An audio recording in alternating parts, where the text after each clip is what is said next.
చాలా మంది అయినా తినిపిస్తారు కడుపుని. ఆకలితో లేకుంటే చచ్చిపోతాడు, మళ్ళీ ఆకలితో లేకపోతే ఏం రాదండి. ఎందుకంటే ఫుడ్ కూడా పెడుతుంటారు, ఆకలితో తీసుకొని తింటారు ఉంటాడు.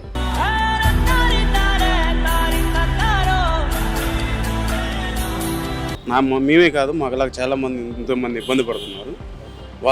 మీ ద్వారా వాళ్ళకు కూడా ఆకలి కడుపు నిండుతుంది. అందని ఆకాశం దించావయ్యా మా కోసం. ఇంటికి వెళ్ళాలనే పరిస్థితిలో ఉన్న వాళ్ళని ఇంటికి పంపిస్తాడు డబ్బులు. నేను సైతం ప్రపంచాగ్నికి సమిధనొక్కటి ఆహుతిచ్చాను. ఏం చెప్పారు సార్? ఏం చెప్పారు సార్? అన్నారు నేను ఏదో ఒకటి చూస్తాను, ఎడ్యుకేటెడే కదా అంటే 10th చదువుకున్నా సార్, ఇంటర్లో ఆగిపోయినా, ఇట్లా పరిస్థితి అంటే ఏదో ఒకటి చూస్తా అని చెప్పారు.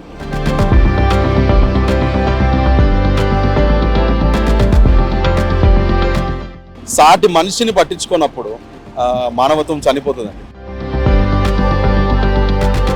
పెళ్ళిళ్ళకు, పేరెంటాలకు, లేదంటే బర్త్డే విషెస్ చెప్పాలనుకున్నప్పుడు దగ్గరలో ఉన్నటువంటి అనాథశాలలు కావచ్చు, ఎవరైనా వికలాంగ సమయంలో ఉన్నటువంటి వాళ్ళకు సహాయం చేయడం, బెడ్షీట్లు అందడం, లేదంటే ఒక పూట భోజనం పెట్టడం, వాళ్ళతో కేక్ సెలబ్రేట్ చేయడం అంతా కూడా మనం తరచూ చూస్తుంటాం. సోషల్ మీడియాలో అంతా వైరల్.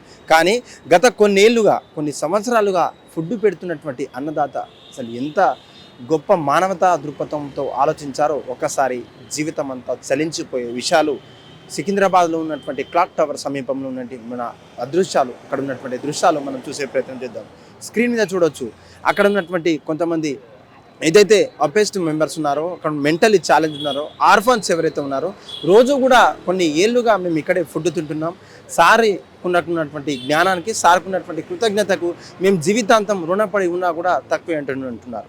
అయితే ఇదే విషయానికి సంబంధించినటువంటి ఈరోజు మనం వచ్చేసాం క్లాక్ టవర్కి. క్లాక్ టవర్లో ఉన్నటువంటి సందర్భాన్ని మనమంతా పరిశీలించి అక్కడ ఉన్నటువంటి సామ్యుయల్ గారితో తనకున్నటువంటి ఆలోచన ఏంటి, లేదంటే ఇంతటి గొప్ప కార్యక్రమాన్ని పూనుకున్నందుకు తనకున్నటువంటి ఆలోచన ఏంటి, ఎలా వచ్చింది అనే పూర్తి వివరాలు కూడా తన మాటల్లో తెలుసుకునే ప్రయత్నం చేద్దాం. నమస్తే సార్. సార్, మీ పేరు సామ్యుయల్ అని మాకు బాగా తెలుసు. సోషల్ మీడియాలో మీరు ఈ మధ్య కాలంలో బాగా వైరల్ అవుతున్నారు. కానీ మంచి అనేది ఎప్పుడు కూడా అంత తొందరగా స్ప్రెడ్ అవ్వదని మేమంతా కూడా నమ్ముతాం. కానీ ఈ యొక్క మంచి తొందరలో స్ప్రెడ్ చేయాలనేది మా హిట్ టీవీ భావం సార్. నిజంగా చెప్పండి, ఈ యొక్క క్లాక్ టవర్లో, ఈ యొక్క సికింద్రాబాద్ మెయిన్ ఏరియాలో టిఫిన్స్ సప్లై చేయడం కావచ్చు, అక్కడ ఉన్నటువంటి రోగులకు కావచ్చు, చిన్న చిన్న ఫస్ట్ ఎయిడ్ చేయడం, ఏంటి మీ మోటో ఏంటి సార్? నా మోటో సింపుల్ అండి. ఇక్కడున్న పరిస్థితులలో ఉన్న వీళ్ళు కూడా మనుషులు అని నేను భావిస్తాను. They're also human beings. వాళ్ళు కూడా మనుషులు. అదే ఒక గొప్పింట్లో ఎవరైనా మానసిక రోగి ఉన్నప్పుడు ఆయనను ఎలాగైతే మనం పట్టించుకుంటామో, సో వీళ్ళను కూడా మనం పట్టించుకోవాలి. ఎందుకంటే సాటి మనిషిని పట్టించుకున్నప్పుడు మానవత్వం చనిపోతుందండి. సో సాటి మనిషిని మనం పట్టించుకోవాలా. ఆ మనిషి ఎక్కడున్నా పర్వాలేదు. ఇప్పుడు మన సొంత కుటుంబంలోనే ఒక వ్యక్తి హాస్పిటల్లో అడ్మిట్ అయ్యి చనిపోయే పరిస్థితుల్లో ఉంటే మనం ఏది చేయడానికైనా సిద్ధపడతాం. మనం వారి డైపర్స్ చేంజ్ చేయడానికి సిద్ధపడతాం, వారిని గాయాలైతే వారికి క్లీన్ చేయడానికి సిద్ధపడతాం. అలాంటిది ఇంకొక మనిషి మన ముందే సఫర్ అవుతా ఉన్నాడు, సఫర్ అవ్వకూడదు. మన వల్ల అయిన మన వంతు సహాయం మనం వారికి చేయాలా. Humanity should exist. మానవత్వం ముందుకు వెళ్ళాలా. రాబోయే తరానికి డబ్బు సరిపోదండి, మానవత్వం ఉండాలా, ప్రేమ ఉండాలనే ప్రయత్నంతో ఈ పని చేస్తాం. అయితే సార్, ఇంత సహాయం చేయాలనుకున్నా కూడా కొంతమంది వెనుక కాడుతున్నటువంటి పరిస్థితి, ఏదో ఒక రకంగా ఎన్నో ఇబ్బందులు వస్తున్నాయి. కానీ మీరు చేసేటువంటి ఈ సహాయానికి ఎవరెవరు అర్హులు, ఎక్కడి నుంచి వస్తారు? ముఖ్యంగా ప్రధానంగా మీకు చెప్తారు కదా మాటలు, ఇతర రాష్ట్రాలు కావచ్చు, ఎక్కడి నుంచి వస్తారు వాళ్ళంతా? సో ఇక్కడ దేవుని కృప వల్ల అండి, మేము 2017 నుంచి ఇక్కడ బ్రేక్ఫాస్ట్ పెడతా ఉన్నాము. అయితే ఇక్కడ బ్రేక్ఫాస్ట్ పెడతా ఉన్నప్పుడు ఇక్కడ ఉన్న ఈ సికింద్రాబాద్ ఏరియాలో ఉన్న హోమ్లెస్ వాళ్ళకి ఏం తెలుసు అంటే, ప్రతి ఉదయము ఇక్కడికి పాస్టర్ శామ్యుయల్ వస్తారు క్లాక్ టవర్ దగ్గరికి. ఆయన బ్రేక్ఫాస్ట్ ఇస్తాడు. బ్రేక్ఫాస్ట్ కూడా మేము ఏదంటే ఆ బ్రేక్ఫాస్ట్ ఇవ్వము, మంచి బ్రేక్ఫాస్ట్ ఇస్తాం. మన ఇంట్లో మా వైఫ్ నాతో అన్న మాట ఏంటి అంటే, మనం పెట్టే ఒక్క ముద్దైనా వాళ్ళ తిన్నప్పుడు వాళ్ళ అమ్మ గుర్తు రావాలి. వాళ్ళకి అది గుర్తొచ్చినప్పుడు వాళ్ళు తిరిగి వాళ్ళ ఇంట్లోకి వెళ్ళిపోవాలా అన్న ఆలోచనతో మంచి ఆహారం పెడతాం. ఎవరు వస్తారంటే పీడింపబడిన వారు వస్తారండి. పీపుల్ ఆర్ ఆప్రెస్డ్ వస్తారు, పీపుల్ ఆర్ డెస్టిట్యూట్ వస్తారు. డెస్టిట్యూట్ అంటే ఏదో ఒక చిన్న విషయం అండి. ఇక్కడికి ఒక అతను వస్తాడు, ఆయన వాళ్ళ ఇంట్లో గొడవాడి వాళ్ళ భార్యతో ఏదో చిన్న విషయంలో గొడవాడారంట. ఆయన దరిదాపులో ఒక 30 years నుంచి మళ్ళీ వాళ్ళ ఇంటికి వెళ్ళలేదండి. ఆయన ఏజ్ అయిపోయింది, ఆయన పని చేసుకోలేడు, ముసలి వ్యక్తి. సో ఇప్పుడు ఆయనకు ఆహారం ఎవరు పెట్టాలా? సో అలాంటి వాళ్ళు ఇక్కడికి వస్తారు. తర్వాత కొంతమంది తాగేసి పడిపోయి ఉంటారు. వాళ్ళకి తెలియదు ఆ మత్తు మందులు వాళ్ళు ఏం చేస్తున్నారో తెలియదు, వారికి పడిపోయి గాయాలు అయిపోయి ఉంటారు. ఇంకా వాళ్ళని అట్లా వదిలేస్తే వాళ్ళు చనిపోతారు. సో వాళ్ళు అయ్యో నేను బాగుపడవచ్చు అని వాళ్ళు ఇక్కడికి వచ్చిన తర్వాత వాళ్ళకి ఆహారం పెట్టి, బాబు తాగకండి, don't get involved in those, తర్వాత మంచి పని చేయండి, ఏదన్నా చిన్న పని చేసుకోండి, తర్వాత మాకు ఏదన్నా ఇక్కడికి వెళ్తే మా కడుపు నిండుతుందని ఆకలితో ఉన్నవారు వస్తారండి. ఒక పూట ఆకలితో ఉన్నవారు వస్తారు. వాళ్ళు బీపీ షుగర్ ఎక్కువైపోయి కాలు చేతులు వణుకుతూ వాళ్ళు కూడా వస్తారు ఇక్కడికి. They also come and eat at our place. ఇక్కడికి వచ్చి క్లాక్ టవర్ దగ్గర బ్రేక్ఫాస్ట్ తీసుకుంటారు.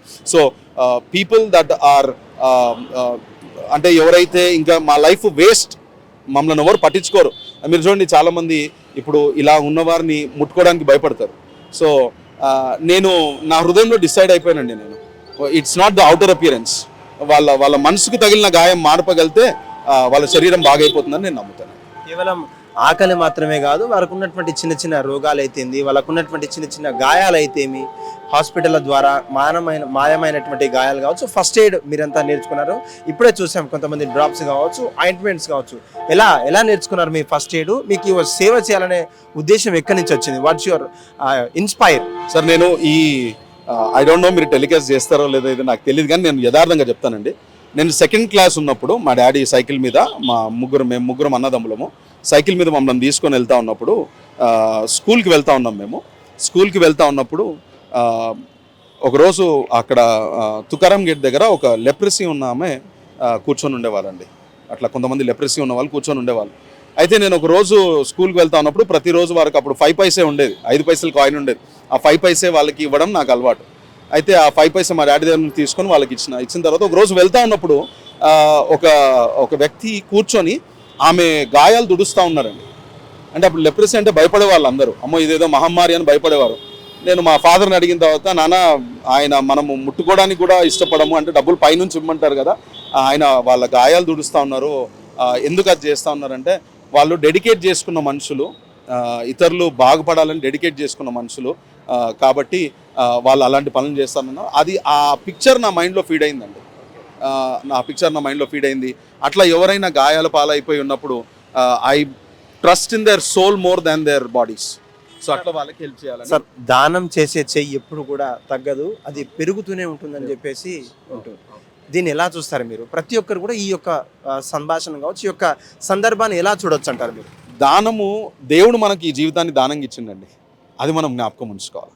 ఎందుకంటే ఏ క్షణంలోనైనా ఒక మాట ఉందండి, మనిషి జీవితం గడ్డి పువ్వు లాంటిదని ఉంది, ఆవిరి లాంటిదని, నీటి బుడగ లాంటి జీవితం మనదండి. మనం చూస్తూ ఉంటాం, ఇక్కడ ఫుడ్ పెడతా ఉన్నప్పుడు కొన్నిసార్లు ఇక్కడే యాక్సిడెంట్లు అయిపోతాయి, సడన్గా కొంతమంది కాలు చేతులు విరిగిపోతూ ఉంటాయి. అట్లా మన లైఫ్ చాలా టెంపరీ అండి, చాలా నామమాత్రం, క్షణమాత్రం మన జీవితాలు. అయితే ఈ మనిషి జీవితం ఉన్న కొద్ది కాలంలో దేవుడు మనకు దీన్ని దానంగా ఇచ్చాడు, ఈ జీవితాన్ని దానంగా ఇచ్చాడు. ఈ జీవితాన్ని మనం మనం దేనికి వాడాలా? మనం చాలాసార్లు ఇట్ ఈస్ గుడ్, మనం ఎదగడాల, మన కుటుంబాలు ఎదగాల, అంత బాగానే ఉంటుంది. కానీ ఎప్పుడైతే మనం ఇతరుల గురించి ఆలోచిస్తామో, ఎప్పుడైతే మనం మన దేశం గురించి ఆలోచిస్తామో, మన తోటి వారి గురించి ఆలోచిస్తామో, అప్పుడు ఈ జీవితానికి ఒక అర్థం ఉంటుందండి. ఎందుకంటే మనం ఇప్పటివరకు మనం చూసిందంతా, ఈరోజు మనం బ్రతుకుతున్నాం, ఇంత చక్కగా ఉన్నామంటే మనం ముందు వారు చేసిన కృషి అని మనం జ్ఞాపకం ఉంచుకోవాలి. దానంగా పుచ్చుకున్న ఈ జీవితం దేవుని నుండి అదే దానంగా వాడబడితే, అంటే ఒక క్యాండిల్ ఎట్లయితే వెలిగించబడుతుందో అదే క్యాండిల్ ఇంకా వేరే వాటిని వెలిగించగలిగితేనే దానికి అర్థం ఉందండి. అంతేగాని అది ఆరిపోతే ఇంకా దానికి అర్థం లేదు. అంటే మన జీవితం చిన్నది కాబట్టి, ఈ చిన్న జీవితాన్ని దానంగా పొందుకున్నాం కాబట్టి ఈ జీవితాన్ని వాడాలా, మనం టు డూ గుడ్, మంచి చేయడానికి వాడాలా, ఇతరులను ప్రేమించడానికి వాడాలా, ప్రేమ పెంచడానికి వాడాలా. ఇప్పుడు చూడండి, ఇవాళ రేపు కార్పొరేట్ లవ్ అయిపోయింది. యంగ్ ఏజ్లో నేను చెప్పాను కొన్ని నిర్ణయాలు తప్పు తీసుకున్నానని. యంగ్ ఏజ్లో ఏదైతే మనం చేయకూడదో అలాంటివి చేస్తాం, మనం అది చేస్తాం. తర్వాత హృదయం గాయపడుతుంది, తర్వాత ఒకటే కోపము ఆవేశం వల్ల చనిపోదాం అనుకుంటాం. కానీ మనం బ్రతికితే, నిజంగా నేను ఆ రోజు చనిపోయి ఉంటే, 2007లో చనిపోయి ఉంటే నన్ను ఎవరు గుర్తుపట్టేవారు కాదండి. అసలు నన్ను గుర్తుపట్టాలన్న ఆలోచన కూడా నాది కాదు. ఈరోజు దేవుని కృప వలన ఇంతమందితో నేను మాట్లాడగలుగుతున్నాను, వారిని నేను ప్రోత్సహించగలుగుతున్నాను అంటే అది కేవలం దేవుడు ఈ జీవితాన్ని ఇచ్చాడు కాబట్టే నేను చేయగలుగుతున్నాను.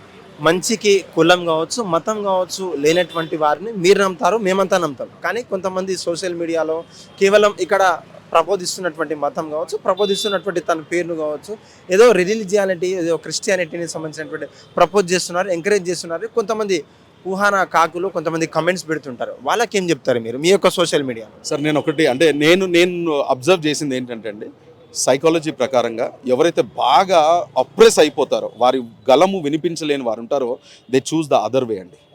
They choose the other way. నా ప్రైమ్ బిలీఫ్ ఏంటంటే మనుషులందరూ మంచోళ్ళే. మీరు చూడండి, రోడ్డు మీద ఎవరైనా పడిపోయినప్పుడు కులమతాలకు అతీతంగా వచ్చి లేపుతారు వాళ్ళని. ఎవరైనా హోటల్కి వెళ్ళి 10 మంది ఆ హోటల్లో అన్నం తింటా ఉన్నప్పుడు ఎవరైనా వచ్చి అమ్మ ఆకలి అంటే ఆ హోటల్ యజమాని పెట్టలేకపోయినా డబ్బు గురించి హోటల్లో ఉన్నవారు ఎవరో ఒకరు లేసి నేను కొనిస్తా తిన. నేను చాలా చూసిన సార్ అట్లా. హిందువులు చేస్తారు, క్రిస్టియన్స్ చేస్తారు, ముస్లిమ్స్ చేస్తారు. నేను మతం గురించి చెప్పట్లేదు, మానవులు అందరూ ప్రేమిస్తారు సార్. అయితే ఎవరైతే మాట్లాడుతున్నారో వారెక్కడో బాధించబడ్డారు, దేవర్ సమ్వేర్ హర్ట్, వారెక్కడో బాధపడ్డారు. కాబట్టి ఆ బాధలోండే ఆ మాటలు వస్తాయి. కానీ వాళ్ళు కూడా మంచోళ్ళే అని నేను నమ్ముతాను సార్. ఎందుకంటే వాళ్ళు మంచోళ్ళు కాకపోతే మంచి చేయాలన్న ఆలోచన వాళ్ళకు కూడా మంచి చేయాలన్న ఆలోచన ఉంటుంది. కానీ ఆ మార్గం వాళ్ళు ఎంచుకున్న మార్గం వాళ్ళకి నచ్చిన మార్గం, అది మంచి చేయాలనే మార్గం. ఎండ్ ఆఫ్ ద డే మనం మంచి చేస్తే ఆ మంచి ఖచ్చితంగా మన పిల్లలు అనుభవిస్తారు సార్. ఎందుకంటే మా తల్లిదండ్రులు, మా తాత ముత్తాతలు నేర్పించిన మాటలు విని ఈరోజు మేము ఇక్కడ ఉన్నామండి. మేము నేర్పించే మాటలు విని మా పిల్లలు రేపు ఇక్కడ నిలబడతారు. మా పిల్లలు ఇద్దరు అంటారు, నాన్న ఒకవేళ నేను వాళ్ళతో ప్రామిస్ తీసుకున్నా, నాన్న ఒకవేళ దేవుడు నన్ను పిలుచుకుంటే ఈ ఫీడింగ్ ప్రోగ్రామ్ని మీరు ముందుకు తీసుకెళ్ళాలంటే మా పిల్లలు ఇద్దరు ప్రామిస్ చేస్తారు, daddy we will take it forward, we will feed people on the streets. మేము వాళ్ళకి ఆకలితో ఉన్నవాళ్ళు సార్. నేను ఆకలితో ఉన్నప్పుడు కనీసం మంచినీళ్ళు లేకుండా కడుపు ఎండిపోతే కడుపు పట్టుకొని కూర్చొని సికింద్రాబాద్ రైల్వే స్టేషన్లో నేను ఏడ్చాను సార్. నేను సికింద్రాబాద్ రైల్వే స్టేషన్ ట్యాప్ నీళ్ళు రాకుండా నేను ఏడ్చాను సార్, చాలా ఏడ్చిన. అమ్మ నాన్న మాట వినలేదు, స్కూల్ నుండి నాకు నచ్చినట్టు తప్పు పనులు చేసిన నేను. అది ఏడ్చిన తర్వాత ఆ రోజు గుర్తుపెట్టుకున్న, దేవా ఒకవేళ నువ్వు నా చేతులు పని చేసుకునే స్తోమత నాకు ఇస్తే, నేను చేసుకునే స్తోమత ఇస్తే ఖచ్చితంగా కొంతమందికి అన్నం పెడతాను. నేను వారికి ఏ అవసరం ఉందో అది తీరుస్తా. ఇప్పుడు కొంతమంది ఉంటారు సార్, వారికి అన్నం సరిపోదు, వారికి బట్టలు కావాలి. మీరు చూడండి, కొంతమంది రోడ్డు మీద తిరుగుతూ ఉంటారు, వారికి బట్టలు కావాలా. ఆ బట్టలు ఎక్కడ కనిపిస్తే నేను అక్కడ ఆపి తీసుకెళ్ళి బట్టలు కొనిచ్చి వాళ్ళకి షేవింగ్ చేయించి, అన్న ఏదైనా చిన్న పని చేసుకోండి. మీరు ఒకవేళ పని కొంతమంది మానసిక రోగులు పాపం వాళ్ళు పని చేసుకోలేరండి. పీపుల్ హూ హ్యావ్ ఎవ్రీథింగ్, కాళ్ళు చేతులు బాగుంటాయి. నన్ను చాలాసార్లు అడుగుతారు అంతమంది, అన్న ఇక్కడ అందరూ బాగానే ఉన్నారు, కాళ్ళు చేతులు బాగానే ఉన్నాయి, వాళ్ళకి ఎందుకు పెడతా ఉన్నా, కానీ వాళ్ళ మనసు బాగాలేదండి, మనసు బాగా గాయమైపోయింది. మీ ఫ్యామిలీ నేపథ్యం ఏంటి? మీరు ఇంకా ఇటువంటి సేవలు ఎక్కడెక్కడ చేస్తున్నారు? మీ ఫ్యామిలీ నేపథ్యం ఏంటి సార్? ఇంకా ఎలా? సార్ మా ఫ్యామిలీ, మేము we are from a respected family, మర్యాద కలిగిన కుటుంబం నుంచి చెందిన వాళ్ళము. తర్వాత మా ఫ్యామిలీ కూడా we believe in loving one another, ఒకరినొకరు ప్రేమించడంలో మేము నమ్ముతామండి. మనము we are not looking at what other people say, but we are looking at what we can do. మనం ఏం చేయగలుగుతామో అది నమ్ముతున్నాం సార్. మా ఆర్ పర్స్యూట్, మా అన్వేషణ ఏంటంటే మన దేశంలో ఎక్కడ చూసినా ఫారినర్స్ వచ్చి మన ఇండియాని చాలా ఇష్టపడతారండి. మీరు చూడండి, మన ఇండియా గురించి, ఇండియాకి టూరిజం ఎందుకు ఎక్కువ మంది వస్తారంటే మన దేశం చాలా ఇష్టం వాళ్ళకి. They come. చిన్న ఉన్నప్పుడు మేము చూసేవాళ్ళం, చార్మినార్కి వెళ్ళినా, తర్వాత ఎక్కడికి వెళ్ళినా, ట్యాంక్ బండ్కి వెళ్ళినా, దే యూస్ టు కమ్. ఆ కల్చర్ మళ్ళీ రావాలండి. ఇండియా ఈజ్ గ్రేట్ అన్న కల్చర్ మళ్ళీ రావాలా, ఆ ప్రేమ కల్చర్ మళ్ళీ రావాలా, కుటుంబం కల్చర్ మళ్ళీ రావాలా. కుటుంబంలో పిల్లలు తల్లిదండ్రులను గౌరవించాలా, ఎవరైతే పిల్లలు బాధలో ఉన్నారో తల్లిదండ్రులను వాళ్ళని ఓదార్చాలా. The union of a family ఇండియాలోనే ఎక్కువ ఉందండి. అది మళ్ళీ పునరుద్భవించాలా, కుటుంబము యూనియన్ మళ్ళీ పెరగాల. కేవలం ధనమున్న వారిలోనే కాదు. కానీ ఇక్కడ చూడండి, మీరు రోడ్ల మీద ఉన్నవారు ఎవరికైనా ఒకరికి ఆహారం ఇచ్చి ఇంకొకరికి ఇవ్వలేదంటే వారు సగం చింపి పంచుకుంటారు. ఆ ప్రేమ మళ్ళీ రావాలండి మనకు. ప్రధానంగా మందరం నమ్మేటువంటి విషయాలు కూడా మీకు కొన్ని చెప్తాను. ఇది మతపరమైనటువంటి విషయమైనా సరే, ఒకానొక సమయంలో ఏదైనా లేకపోతే అక్కడ ఉన్నటువంటి బన్స్ ఏదైతే చింపి అక్కడ ఉన్నటువంటి చేప మొక్కులను తెంచేసినటువంటి, పంచుకున్నటువంటి పీపుల్స్ని, ఆ స్టోరీస్ని మనం వింటూ ఉంటాం. కానీ మీకు ఎంత ఉన్నప్పటికీ రోజు కొన్నేళ్లుగా పంచడం కావచ్చు, కొన్నేళ్లుగా వాళ్ళ ప్రేమ అభిమానాలను దోచుకోవడము, have you inspired from where it had been grab to you? Sir నేను చెప్తున్నాను కదండి, జీవితం దేవుడిచ్చిన దానం అండి. అంతే. దేవుడు అంటే నేను మంచోడిని మంచి అంటాము, చెడ్డోడిని చెడ్డ అంటాం. కానీ నేను చెడ్డవాడుగా ఉన్నప్పుడు దేవుడు నేను నిన్ను మంచోడుగా చేస్తానని అన్నాడు. That is my inspiration. Lord Jesus is my inspiration.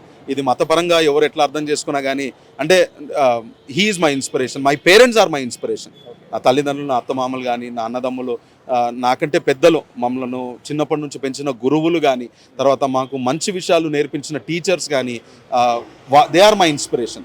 They taught us good, how to be good, how to do good. మనం ఎలా మంచిగా చేయాలి, ఈ దేశానికి ఎలా మేలు చేయాలని అవే మాకు నేర్పించారు. కాబట్టి అవి మా రక్తంలో రాశారండి. ఆ మాటలు మా రక్తంలో రాశారు. కాబట్టి బ్రతుకున్నంత వరకు మంచి చేయాలన్న ఆలోచనతో ముందుకు పోతూ ఉంటాం సార్. సహాయం చేసేవారికి గొప్పోడు, సహాయం పొందినవాడు ఆశీర్వదించి పోతాడని చెప్పేసి గొప్ప మాటలు చెప్తున్నారు.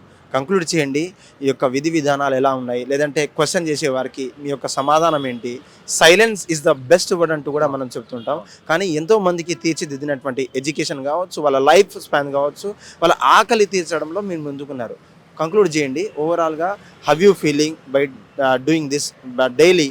అంటే ఎవరైనా హెల్ప్ చేయడం కావచ్చు, తోడ్పడడం కావచ్చు, లేదంటే మీకున్నటువంటి ఉన్న స్థాయిలో మీరు చేయడం ఎలా అనిపిస్తుంది? కంక్లూడ్ చేయండి. సార్ ఇది నేను ఒక్కరిని చేసే పని కాదండి. This is because of the blessing of my God, my parents and all my family and my friends, ఇంకా నా బంధువులు, నా రక్త సంబంధికులు, నా విశ్వాస వీరులు చాలామంది ఉన్నారు. ఇట్స్ ఎ కలెక్టివ్ ఎఫర్ట్, మేమందరం కలిసి చేసేది. అయితే ఇక్కడ నేనేదో చేస్తున్నానని నేను గొప్ప కాదండి. వాళ్ళు నాకు అవకాశం ఇస్తున్నారండి వాళ్ళకి పెట్టడానికి. సో వాళ్ళు గొప్పవాళ్ళు. సో వాళ్ళు రేపు ఒక ఇద్దరికైనా వాళ్ళు పెట్టగలిగితే, మీరు చూడండి, అంటే ఠాగూర్ సినిమాలో చిరంజీవి గారు కూడా చెప్తారు, మీరు 10 మందికి సాయం చేయండి అని చెప్తారు. ఆ మాట కూడా చాలా నాకు స్టాలిన్ మూవీలో, సారీ నా సినిమాలో గుర్తుండవు, కానీ ఆ మంచి మాటలు నేను తీసుకున్నాను. మీరు 10 మందికి సాయం చేయండి అని మెగాస్టార్ గారు అప్పుడు అన్నారు. సో ఆ మాట కూడా నాకు it is one of my thing.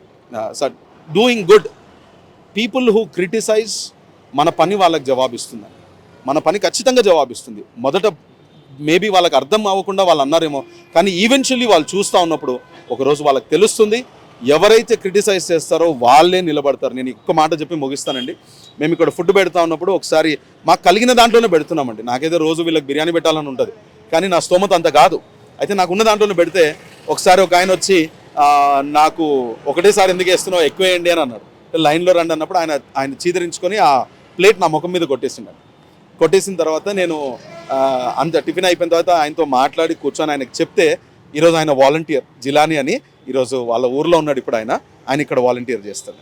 So వాళ్ళకి తెలియనప్పుడు మాట్లాడతారు, తెలిసినాక 10 మంది కలిసి వచ్చే దేశం మన దేశం. Thank you so much. ఇదే విధంగా మీ యొక్క సేవా కార్యక్రమాలు కావచ్చు, మీ యొక్క మానవత తలపించేటువంటి కార్యక్రమాలు కొనసాగించాలంటూ కూడా ఈ టైం ఇచ్చినందుకు thank you so much. Right, ఇది అసలు మానవత్వంతో సంబంధించినటువంటి మనుషులు, ఒక రిలీజియానికి సంబంధించినటువంటి ఒక క్రిస్టియాని కావచ్చు, ఒక హిందూజం కావచ్చు, బుద్ధిజం, ముస్లిం అంటగట్టేటువంటి సేవా కార్యక్రమాలు కాదు. ఇది కేవలం మనసులో ఉన్నటువంటి మానవతా దృక్పథంతో, కేవలం ఫుడ్ అనే పేరుతో, ఫీడింగ్ ఆర్ఫన్స్ ఆప్రెస్డ్ అండ్ డిస్ట్యూట్ అనే ఒక పేరుతో, ఒక మోటోతో వచ్చాం తప్ప, ఇది ఎటువంటి విషయం కాకుండా కూడా దీన్ని కేవలం మానవతా దృక్పథంతో చూడాలి తప్ప ఇది వేరే ఉద్దేశం కాదంటూ కూడా చెప్తున్నారు. మరీ ముఖ్యంగా కొన్ని సంవత్సరాలుగా బాధింపబడ్డ వారికి ఎవరైతే ఉన్నారో వాళ్ళను సేవించడం, వాళ్ళకు అనుకున్న లక్ష్యాలను ఛేదించడం కోసం మేము చేస్తున్నటువంటి చిరు ప్రయత్నం, ముఖ్యంగా మనిషిలో కావాల్సినటువంటి కూడు, ఆహారం, బట్ట ఏదైతే ఉందో వానికి అందిస్తే వాళ్ళకు ఉన్నటువంటి ఆలోచన కావచ్చు, వాళ్ళకు ఉన్నటువంటి టాలెంట్ని వాళ్ళు వెతుక్కొని పని చేసే విధంగా మేము తోడ్పడతాం తప్ప వేరే ఉద్దేశం కాదంటూ కూడా చెప్తున్నారు. అయితే నిజంగా ఇది జీవితాంతం కొనసాగించేలా ఆ దేవుని యొక్క కృప మా యందు ఉంది. మేమే కాకుండా మా ఫ్యామిలీస్లో ఉన్నటువంటి నెక్స్ట్ జనరేషన్ కూడా దీన్ని కంటిన్యూ చేసే విధంగా కూడా వాళ్ళు రెడీ ఉన్నారని చెప్తున్నారు. ఇక్కడ సామ్యుయల్ గారు చెప్తున్నటువంటి పరిస్థితి ఇదే. క్లాక్ టవర్ సంబంధించినటువంటి ఫ్రీ డిస్ట్రిబ్యూషన్ ఆఫ్ టిఫిన్స్ ఏదైతుందో, feedings of streets, unauthorized peoples అంతా కూడా అక్కడ ఉన్నారు. వాళ్ళతో మాట్లాడి తెలుసుకునే ప్రయత్నం చేద్దాం. సార్, ఎక్కడి నుంచి వచ్చారు మీరు? మారల్పల్లి నుంచి వచ్చింది. ఓకే, ఎప్పటి నుంచి తెలిసింది ఈ విషయం, లేదంటే ఈ ఫ్రీ డిస్ట్రిబ్యూషన్ ఫుడ్ కావచ్చు, ఇక్కడ ఉన్నటువంటి చేస్తున్న సంఘ కార్యక్రమాలు ఎలా అనిపిస్తుంది మీకు? తిండి గిన్నె పెడుతుంది కంటే ఓకే, ఫుడ్ గిడి పెడుతుంది, మళ్ళీ దాంట్లో నాస్తా గిస్తా పెడుతుంది, ఉప్మా పెడుతుంది, మళ్ళీ దోశ, ఓకే, దాని ఇంకా ఇడ్లీ పెడుతుంటుంది, మళ్ళీ ఇంకా పూడి, మళ్ళీ ఇంకా దోశ పెడుతుంటుంది.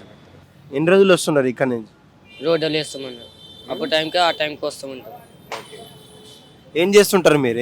నార్మల్గా ఏం చేస్తుంటారు? పని చేయడానికి వచ్చింది. పని చేస్తారు. ఏం పని చేస్తారు? హోటల్లో పని చేస్తారు. అంటే మధ్యాహ్నం కావచ్చు, ఈవినింగ్, సాయంత్రం కావచ్చు ఫుడ్ దొరుకుతుంది, కానీ పొద్దున పూట మాత్రమే ఇక్కడ. ఇక్కడ ఓకే, ఎలా అనిపిస్తుంది? అంటే నిజంగా ఎవరైనా దానం చేస్తే వాళ్ళ యొక్క చేతులు ఎప్పుడు కూడా నిండుగా ఉంటుంది, మీ యొక్క ఆశీర్వాదం అనేది ఉంటుందని చెప్తున్నారు. దాన్ని ఎలా నమ్ముతారు మీరు అసలు? మంచిగా ఉండాలంటే ఇప్పుడు తినొచ్చు, మంచిగా ఉంటే తినొచ్చు. మళ్ళీ అప్పుడుగా మంచిగా ఉంటే చెడ్డలు ఉంటే ఎట్లా కాదు, మంచిగా ఉంటేనే తినొచ్చు. మంచి జనం ఉంటే మంచి జనానికి తినిపిస్తారు, కానీ అందరికంటే కుప్పలు ఏం తింపారు. చాలా మంది అయినా తినిపిస్తారు కడుపుని. ఆకలి లేకుంటే చచ్చిపోతాడు, మళ్ళీ ఆకలి లేకపోతే ఇప్పుడు ఏం రాదన్న. ఎందుకంటే ఫుడ్ కూడా పెడుతుంటారు, ఆకలి తీసుకొని తింటూ ఆయన చాలా మంది ఆకలి కోసం తెలుస్తుంది కదా. ఎందుకంటే దాని తర్వాత ఆకలి కోసం తీస్తాడు, ఆకలి కోసం అంటే ఏం తీయడు. నువ్వంటే మళ్ళీ ఫుడ్ కి తీసుకొస్తేనే మళ్ళీ తింటేనే ఇప్పుడు ఆకలి తెలియదు అందరికీ. అంటే దాని పబ్లిక్ వస్తే ఉంటాడు, మళ్ళీ చాలా గ్యాంగ్లు ఉంటుంటారు, మళ్ళీ లైన్లో పోతే ఉంటాడు, వాళ్ళు తింటే ఉంటాడు ఆయన. దానికి కొంచెం ఇస్తూ ఉంటారు, ప్లేట్ ఇస్తూ ఉంటారు, మళ్ళీ ఫుడ్ గిట్ ఇస్తూ ఉంటారు, తింటూ ఉంటారు. మళ్ళీ దాని తర్వాత మళ్ళీ ఏదో ఒకటైనా మళ్ళీ ఇంకా కష్టం, మళ్ళీ ఇంకా పైసలు లేకుంటే వస్తుంది మన. ఎందుకంటే పైసలు లేకుంటే మళ్ళీ ఫోన్ లేవు నా కాడ, ఫోన్లో ఉంటే నా కాడ ఉంటేనే తీసుకుంటారు మళ్ళీ. ఇంకా దాని ఇంకా దాని తర్వాత పోయిన తర్వాత మళ్ళీ ఇంకా ఏదో ఒకటైనా పని చేసుకున్నాం, ఇంకా పైసలైనా వస్తాయి దాని తర్వాత. నమస్తే సార్, ఎక్కడి నుంచి వచ్చారు మీరు? నమస్తే అండి, మాది కొత్తగూడెం డిస్టిక్ భద్రాచలం అండి. ఓకే, ఏం పని కోసం వచ్చారు? ఇక్కడ ఉన్నటువంటి లైన్లో మీరు కూడా తిని ఇక్కడ టిఫిన్ చేయడం అయితే మేము చూసాం. ఏం పని కోసం వచ్చారు? ఎప్పటి నుంచి తింటున్నారు ఇక్కడ? మేము 3 days అయింది సార్. ఓకే, గాంధీ హాస్పిటల్కి వచ్చాము, మా బాబాయ్కి బాగాలేదని. ఇక్కడ క్లాక్టర్ అడ్డ పని దొరుకుతుందని పని కోసం వచ్చాము. ఓకే, టిఫిన్ పెడితే తింటున్నాం. ప్రార్థించే పెదవుల కన్నా సాయం చేసేటువంటి చేతులు మిన్న అని చెప్పేసి మనం తరచూ వింటుంటాం. ఈ యొక్క భావనకు, ఈ యొక్క సందర్భాన్ని బట్టి ఎలా అనిపిస్తుంది మీకంతా? చాలా హ్యాపీగా ఉంది సార్. మాకు ఎక్కడో దూరం నుంచి మేము ఇబ్బంది పడకుండా వచ్చాం కాబట్టి మీరు ఇట్లా ఫుడ్ ప్రొవైడ్ చేయడం మాకు చాలా మంచిగా ఉంది. మేమే కాదు, మాకులాగా చాలామంది ఎంతోమంది ఇబ్బంది పడుతున్నారు. మీ ద్వారా వాళ్ళకు కూడా ఆకలి కడుపు నిండుతుంది. 5 సంవత్సరాల నుంచి ఇక్కడ ఉంటున్నాను. సార్ చాలా మంచివారు, చాలా గొప్పవారు. అంటే ఇంటికి వెళ్ళలేని పరిస్థితిలో ఉన్న వాళ్ళని ఇంటికి పంపిస్తాడు డబ్బులు ఇచ్చి. చాలా చాలా మంచివాడు సార్. ఈ టిఫిన్స్ పెట్టడం కావచ్చు, మందులకు సంబంధించినటువంటి న్యూస్ అంతా కూడా ఒక్కసారిగా వాళ్ళు థ్యాంక్స్ చెప్తూ అక్కడ ఉన్నటువంటి చిన్న చిన్న పెయిన్లకు కావచ్చు, ఆయింట్మెంట్లకు సంబంధించినటువంటి ఐ డ్రాప్స్ ఇస్తున్నారు. ఎలా అనిపిస్తుంది మేడం? చాలా బాగా అనిపిస్తుంది. టిఫిన్స్ ఎప్పటి నుంచి పెట్టేవారు? చాలా కాలం ఫస్ట్ ఈయననే స్టార్ట్ చేశాను టిఫిన్ పెట్టడం. నేను మధ్యలో వచ్చాను అంతే, నాకు అంత తెలీదు. చాలా సంవత్సరాలు అవుతుందని అటు వాళ్ళు చెప్తుంటారు. ఎంతమంది వస్తారు రోజుకి? ఎంతమంది వస్తారు ఇక్కడ? చాలా మంది వస్తారు, చాలా మంది వస్తారు. ఊర్ల నుండి వస్తారు, బీహారీ నుండి వచ్చి డబ్బులు పోగొట్టుకోవడము, లేకుంటే ఫోన్లు పోగొట్టుకోవడము అలా చేస్తూ ఉంటారు. వాళ్ళకి సార్ సాయం చేసి ఇంటికి పంపిస్తారు. ఇంటికి పంపిస్తారు, లేకుంటే పండ్లు పెట్టుకుంటారు. అడుగుతారు, పండ్లు వస్తావా లేకుంటే ఇంటికి వెళ్తావా? ఇంటికి వెళ్తా అంటే ఇంటికి పంపిస్తాడు, లేదు నాకు పని కావాలంటే పండ్లు పెట్టుకుంటాడు. ఎలా అనిపిస్తుందమ్మా సార్ యొక్క స్వభావం కావచ్చు, మీరు చూసేటువంటి సార్ ఎలా అనిపిస్తుంది? మీరు రోజు చూస్తున్నారు కదా. చాలా బాగా అనిపిస్తుంది, చాలా అంటే చాలా బాగా అనిపిస్తుంది. చర్చి దేవుడిని నమ్మండి అని చెప్పడం చాలా అద్భుతంగా అనిపిస్తుంది. నమ్ముకున్నటువంటి వాళ్ళే ఇంట్లో నుంచి ఒకానొక టైంలో పంపించేసేటువంటి, గెంటేసేటువంటి టైంలో ఇట్లా రోడ్డు మీద బారులు తీసినటువంటి అనాథాశ్రయాలు కావచ్చు, ఆర్ఫనేజెస్ కావచ్చు, హ్యాండిక్యాప్స్ కావచ్చు, ఇట్లా ఫుడ్ డొనేట్ చేయడం కావచ్చు, రోజు క్రమం తప్పకుండా రావడం ఎలా అనిపిస్తుంది? వాళ్ళ యొక్క ఫీడ్బ్యాక్ ఎలా ఉంటుంది? మీకు ఏమనిపిస్తుంది? చాలా మంచిగా అనిపిస్తుంది. అంటే తిండి లేని వాళ్ళకి ఒక సాయం చేసేవాళ్ళు చేస్తున్నట్టు అనిపిస్తుంది. చాలా మంచివాడు సార్. మీ ఫ్యామిలీ బ్యాక్గ్రౌండ్ ఏంటమ్మా? మీరు ఇక్కడ రావడానికి గల కారణాలు ఏంటి? కారణాలు ఏం లేదు అంత పెద్దగా. మా ఆయన వదిలేసిండు, మా పిల్లల్ని మా నాన్న దగ్గర వదిలేసి నేను ఇట్లా వచ్చాను. ఎందుకంటే మా అమ్మ నాన్న వాళ్ళు లేనివారు, అందుకని వాళ్ళకి భారం ఎందుకని నేను వచ్చేసా. ఎందుకంటే ఒక పెళ్ళైన అమ్మాయి. ఎక్కడి నుంచి వచ్చారు? నేను సిద్దిపేటలో ఉంటా, సిద్దిపేట అవతల ఉంటా, గజ్వేల్ దగ్గర. అయితే ఇలా రోడ్డు మీదనే ఉంటాను. ఏం పని చేస్తారు? ఏం లేదు, ఖాళీ. పని చేయడం రాదు నాకు. ఏమన్నా ఉంటే తినాలి, లేకుంటే పడుకోవాలి అంతే. మరి కొంతమంది ఇంట్లో నుంచి ఉన్నటువంటి చిన్న చిన్న సమస్యలకు, చిన్న చిన్న కారణాల వల్ల వచ్చేసినటువంటి వారు ఉన్నారు. వాళ్ళకు ఆహారం కావచ్చు, పని కావచ్చు, కూడు బట్ట షెల్టర్ కూడా దొరకనటువంటి వారు ఉన్నారు. కొంతమంది ఉన్నారు. అన్న, ఎక్కడి నుంచి వచ్చావు? ఏం పేరు నీ పేరు? సార్ ఆదిలాబాద్, నా పేరు ప్రఫుల్. ఓకే, ఎలా వచ్చేస్తావు ఇంట్లో నుంచి వచ్చేటువంటి కార్యక్రమాలు? ఇంటి దగ్గర ఎవరు ఉండరు, మమ్మీ డాడీ చనిపోయారు. ఒక అక్క ఉన్నది, అక్కది కూడా పెళ్ళి అయిపోయింది, అంత ఎవరు పట్టించుకోరు. ఓకే, ఆ పరిస్థితులు ఇక్కడికి వచ్చిన పని గురించి అని బ్యాగ్ గీగి మొత్తం అంతా జేపీఎస్ బస్ స్టాప్లో వాడుకుంటే బ్యాగ్ గీగి మొత్తం పోయింది, మొబైల్ కానీ అన్నీ పోయినాయి. ఓకే. నేను ఇక ఈ అడ్డా మీదకి వచ్చి పని చేసుకుందామని వచ్చిన సార్. సార్ ఎలా హెల్ప్ చేస్తుంటారు రోజు మీకు సార్ చేసేటువంటి సేవా కార్యక్రమం ఏ విధంగా ఇన్స్పైర్ చేస్తారు? నేను వచ్చింది నిన్ననే సార్. ఓకే. నిన్న వచ్చిన మధ్యాహ్నం పనికి వెళ్ళిపోయినా ఈరోజు ఇక్కడికి వచ్చిన. ఓకే. ఎలా సార్ సార్ లేదు సార్ అంటే ఈరోజు చూసినా కదా ఈ ఫుడ్ కానీ ఇస్తున్నారు, ఓకే. దాని గురించి అని సార్కి చెప్పిన. సార్ ఇలా ఇలా జరిగింది నా గురించి. ఏం చెప్పారు సార్? ఏం చెప్పారు? సార్ అన్నారు నేను ఏదో ఒకటి చూస్తాను, ఎడ్యుకేటెడే కదా అంటే 10th చదువుకున్నా సార్, ఇంటర్లో ఆగిపోయినా, ఇట్లా ఇట్లా పరిస్థితి అంటే ఏదో ఒకటి చూస్తా అని చెప్పారు. ఎలా అనిపిస్తుంది ఇంట్లో నుంచి వచ్చిన తర్వాత ఒకనొక భరోసా ఇవ్వడం కావచ్చు, ఫుడ్ పెట్టడం కావచ్చు, టైంకు ఎలా అనిపిస్తుంది ఒక ఊరు కానీ ఒక ఊర్లో? ఇది మంచిది సార్. ఓకే. ఎందుకంటే ఎవరు ఇప్పుడు అన్నోన్ పర్సన్ని ఎవరు పట్టించుకోరు, అంతగా పట్టించుకొని ఫుడ్ పెట్టడం కానీ వాళ్ళ గురించి ఏదో బాగోగు చూస్తా అంటే సార్కి ఒక దండం సార్. కెమెరామ్యాన్ అజయ్తో కలిసి సురేష్, హిట్ టీవీ, సికింద్రాబాద్ నుంచి. హిట్ టీవీ యాప్ ఇందులో short news, live news, entertainment shows, movies, digital magazines తో పాటు మీ జిల్లా వార్తలను కూడా ఫ్రీగా చూడొచ్చు. ఇంకెందుకు ఆలస్యం, వెంటనే హిట్ టీవీ యాప్ ని డౌన్లోడ్ చేసుకుని ఫ్రీగా ఎంటర్టైన్మెంట్ పొందండి. Hit TV app. Hit TV app. Please download hit TV app. Hit TV app ని ఫ్రీగా డౌన్లోడ్ చేసుకొని ఎంజాయ్ చేయండి. మీకు నచ్చిన ఎంటర్టైన్మెంట్ కోసం హిట్ టీవీ యాప్ ని ఫ్రీగా డౌన్లోడ్ చేసుకొని ఎంజాయ్ చేయండి. హిట్ టీవీ యాప్ ని డౌన్లోడ్ చేసుకుని ఆస్వాదించండి, ఆశీర్వదించండి. ఇంతమంది సెలబ్రిటీలు హిట్ టీవీ యాప్ ని డౌన్లోడ్ చేసుకోండి అని చెప్తున్నారంటే ఎంత మంచి యాప్ ఆలోచించండి. అమెరికా అమెరికా అమెరికా అమెరికాలో చదవాలనుకునే వాళ్ళకి విశ్వసనీయమైన పేరు మన శౌర్య కన్సల్టెన్సీ. యూకేలో 1 year masters, యూకేలో 1 year masters, 2 years work permit up to 5 years visa. Contact Saurya Consultancy. Contact 89851 89851.